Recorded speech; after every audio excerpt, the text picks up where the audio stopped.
সোনালী ধানের শীষে দোল খাচ্ছিল কৃষকের স্বপ্ন।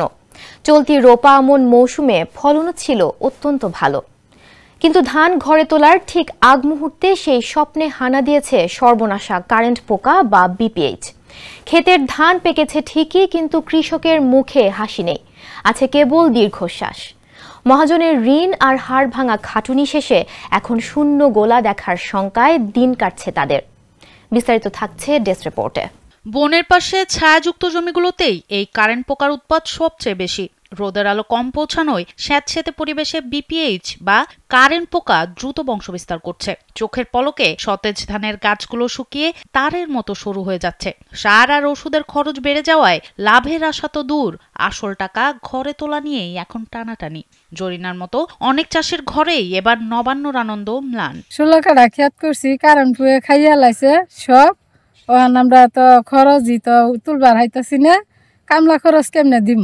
হতাশার এই চিত্র ময়মনসিংহের ভালুকা উপজেলার, বিশেষ করে ডাকাতিয়া ও কাচিনা ইউনিয়নের কৃষকরা সবচেয়ে বেশি বিপাকে পড়েছেন।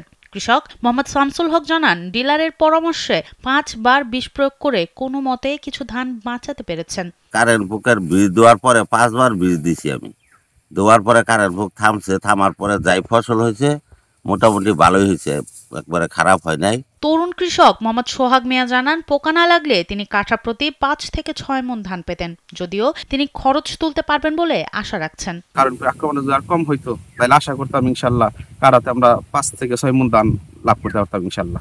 আশা করতেছি উঠবে, ঠিক আছে, যেহেতু খেয়ার আছে, খেয়ারও বিক্রি করা যায়, গরুর খেয়ারের চাহিদা অনেক বেশি। অন্যদিকে প্রবীণ কৃষক ইব্রাহিম খলিল আক্ষেপ করে বলেন, কাঠা প্রতি 2200 টাকা খরচ হলেও পোকার কারণে যে ফলন হয়েছে তাতে খরচই উঠবে না। আমাদের যে ধান হয়েছে এই ধানে খরচ উঠতো না, কারেন্ট পুহে ক্ষেত খাইয়া লাইছে একবারে। উপজেলা কৃষি কর্মকর্তা নুসরাত জামান জানান, এবার লক্ষ্যমাত্রার চেয়ে বেশি অর্থাৎ 19,910 হেক্টর জমিতে আবাদ হয়েছে। তবে ছায়াযুক্ত স্থানে জনপ্রিয় ব্রি ধান 51 জাতে পোকার আক্রমণ বেশি দেখা গেছে। কৃষি অফিস নিয়মিত মনিটরিং করছে। এবছর ব্রি ধান 103 উচ্চ ফলনশীল জাতের আবাদ করেছেন কৃষকরা। এছাড়াও বিধান 75, বিধান 71, 87 এবং বিধান 17 করেছেন।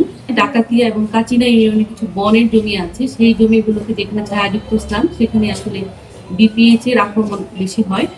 আমরা আমাদের উপজেলা থেকে স্কোয়াড গঠন করা ছিল, তো সেখানে তারা রেগুলারই মনিটরিং করছেন এবং কৃষকদেরকে যথাযথ পরামর্শ দিচ্ছেন। কারেন্ট পোকার আক্রমণে সোনার ফসল ধ্বংস হওয়ার এই দৃশ্য যেন আর দেখতে না হয়, এজন্য কৃষি অফিসের সহযোগিতা কামনা করেছেন কৃষকেরা। সনম সিদ্দিকী, কালবেলা।